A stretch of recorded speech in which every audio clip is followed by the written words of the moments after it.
Mont-Saint-Jean est un petit village médiéval au cœur de la Bourgogne, situé en Côte d'Or, dans l'Aussois Sud, à la limite orientale du Morvan. Le village, qui domine la vallée du Serein, est à égale distance des chefs-lieux de canton Vito, Précy-Soutil, Saulieu, Liernay, Arnay-le-Duc et Pouilly-en-Auxois.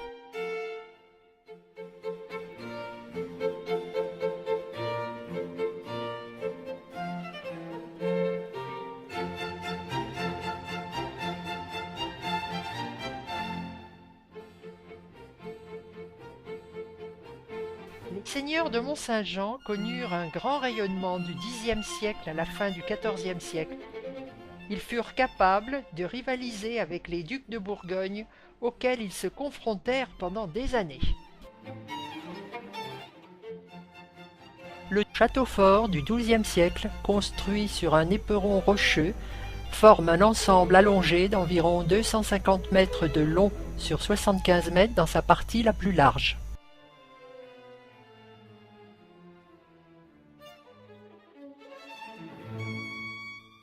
Les tours et les courtines de l'enceinte castrale furent rasées.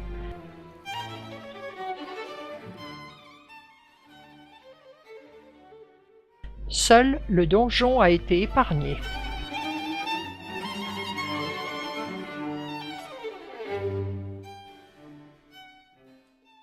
Le donjon occupe le milieu du flanc nord-est et à cet endroit fait office d'enceinte. Sa forme rappelle grossièrement un quadrilatère flanqué à chacun de ses angles d'une tour circulaire. La porte unique communiquait avec l'intérieur par un pont-levis. Aujourd'hui, une rampe maçonnée conduit à cette porte.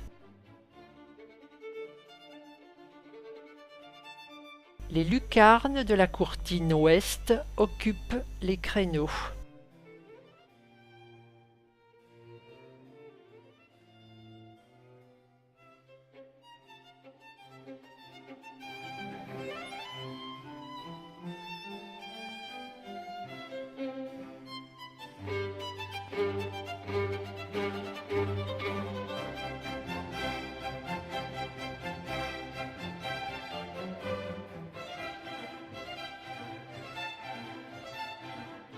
Deux entrées principales, l'une à l'ouest, accessible par une longue rampe d'accès fermée par deux portes. L'autre au sud-est paraît avoir été aménagée à l'époque moderne pour faciliter aux villageois l'accès à l'église. L'église Saint-Jean-Baptiste de Mont-Saint-Jean possède une histoire monumentale complexe. Au XIIe siècle, c'était la chapelle castrale. Elle comprenait le chœur, les deux absidioles et le clocher. Elle a été agrandie vers 1450. On a construit les trois nefs qui lui ont donné l'aspect qu'elle a aujourd'hui. Le clocher se dresse sur l'absidiole nord et se divise en trois étages. Seuls les deux derniers étages sont percés sur chaque face de baies géminées. Le pilier de deux de ces baies est formé par quatre colonnettes hélicoïdales extrêmement rares en architecture.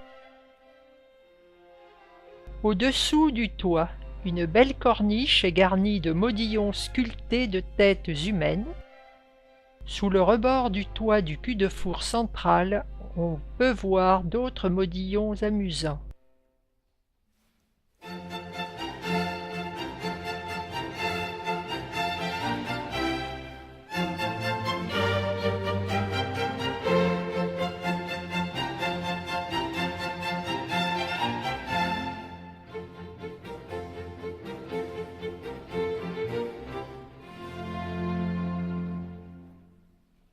À l'intérieur de l'église, on peut admirer de nombreuses statues des XVe et XVIe siècles classées aux monuments historiques.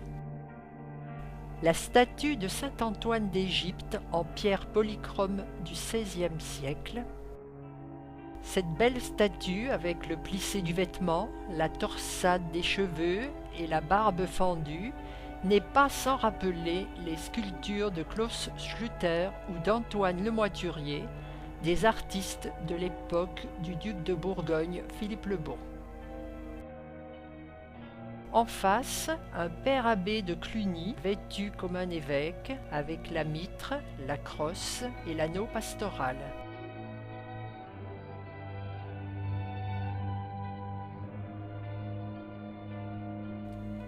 Derrière l'autel, logées dans des arcatures aveugles néo-romanes, les statues de Saint-Pierre et Saint-Paul. La statue de la Vierge dans l'absidiole sud est une statue du XVe siècle.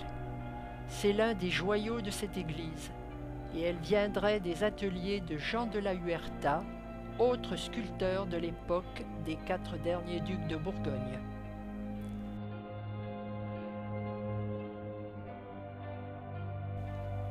Un magnifique coffre en bois de 1550 qui vient probablement des ateliers de Sambin et qui contient les reliques de Sainte Pélagie. Cette martyre d'Orient fut ramenée sans doute au XIIe siècle. Sur le coffre, 3 panneaux sculptés représentent Sainte Anne, apprenant à lire à la Vierge, Saint Jean-Baptiste et Sainte Pélagie.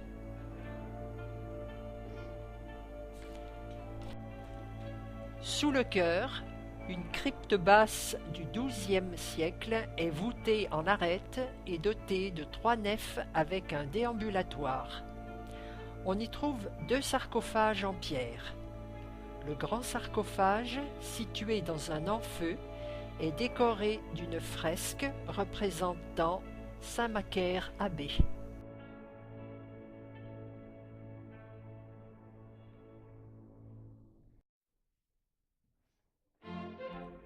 L'hôpital Sainte-Anne et sa chapelle sont une construction romane. À l'origine, ce bâtiment fut probablement une grange. Ce n'est qu'au XVIe siècle qu'il accueillit les pauvres. À l'initiative et avec le concours de l'Association des Amis de Mont-Saint-Jean, il est actuellement en cours de restauration.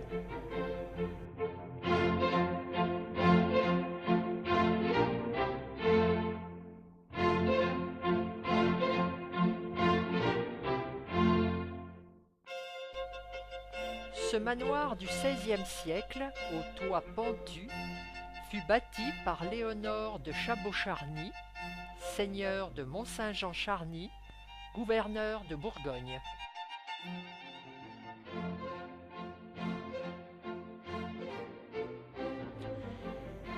À Mont-Saint-Jean, on compte encore 15 pigeonniers carrés des XVIIe et XVIIIe siècles, signe de la prospérité terrienne de leurs propriétaires. Leurs murs, de pierre, sont enduits de mortier et leur toit est couvert en lave.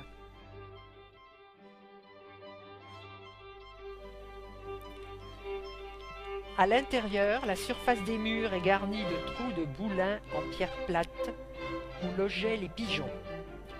L'échelle verticale pivotante permettait aux propriétaires d'accéder au nid.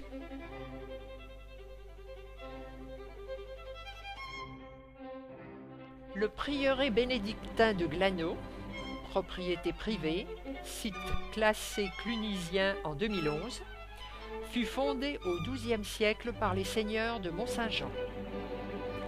Il fut détruit après la Révolution. Ne subsistent que les vestiges d'une importante église romane.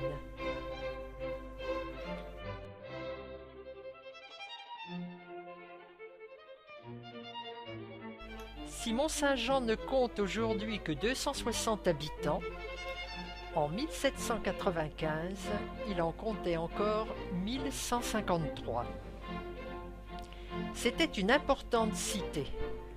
On y accédait par plusieurs portes. Il ne reste que la porte Saint-Christophe, à laquelle est accolée la maison de l'octroi. C'est aujourd'hui une chapelle.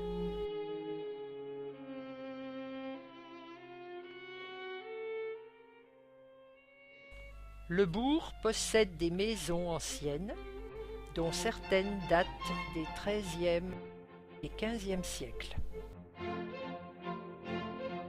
On remarque des fenêtres à meneaux, des tours carrées ou hexagonales,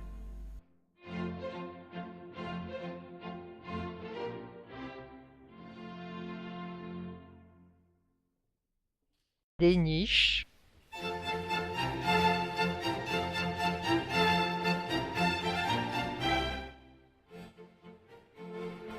des pierres sculptées.